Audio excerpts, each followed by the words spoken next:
महान तत्ववेत्ते, लोककल्याणाचा विचार जगात पेरणारे महावीर वर्धमान यांची आज जयंती. सर्वप्रथम त्यांच्या पवित्र विचार स्मृती कार्याला कोटी कोटी अभिवादन.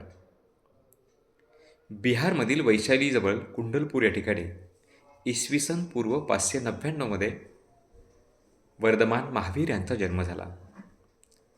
बालपणापासून अतिशय शांत, संयमी आणि सदाचारी असणारे वर्धमान महावीर यांनी समाजातील दुःख दूर करण्याचा, समाजातील विषमता दूर करण्याचा आपल्या तत्त्वज्ञानातून प्रयत्न केला.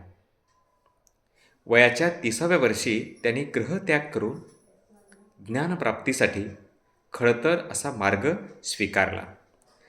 12 वर्षाच्या खडतर परिश्रमातून त्यांना ज्ञानप्राप्ती झाली आणि लोक त्यांना महावीर असं म्हणू लागले. वर्धमान महावीर यांनी आपल्या 5 मुख्य तत्वातनं समाजाला उपदेशित केलं.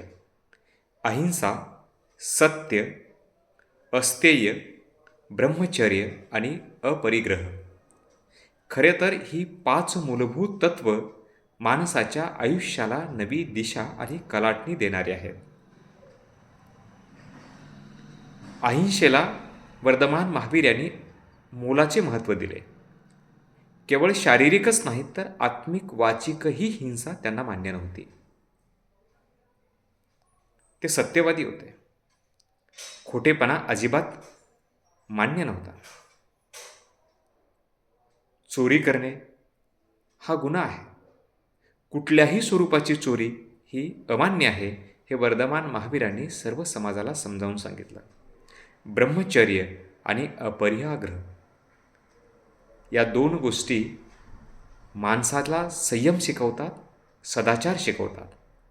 जर आपण वर्धमान महावीर यांच्या 5 या मूलभूत तत्वाचा स्वीकार केला तर आपण आपल्या वैयक्तिक, कौटुंबिक आणि सार्वजनिक जीवनात देखील सुखी, समाधानी आणि आनंदी राहू शकतो. वर्धमान महावीर यांचं तत्त्वज्ञान केवळ एका धर्मापुरतं, केवळ एका जातीपुरतं मर्यादित नसून ते अखंड मानवजातीच्या कल्याणासाठी उपयोगाचं आहे.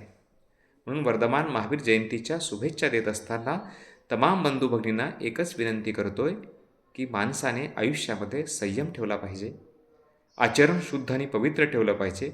अनावश्यक गोष्टीचा अति हव्यास धरणं हेच माणसाला दुःखाकडे घेऊन जातं.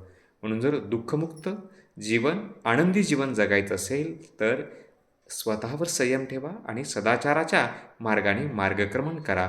तीच खऱ्या अर्थाने वर्धमान महावीर यांना खरी मानवंदना ठरेल. पुनश्च एकदा वर्धमान महावीर यांच्या मौलिक आणि लोककल्याणी तत्त्वज्ञानाला अभिवादन करतो. आपल्या सर्वांना वर्धमान महावीर जयंतीच्या हार्दिक शुभेच्छा देतो. जय हिंद, जय भारत, जय वर्धमान महावीर.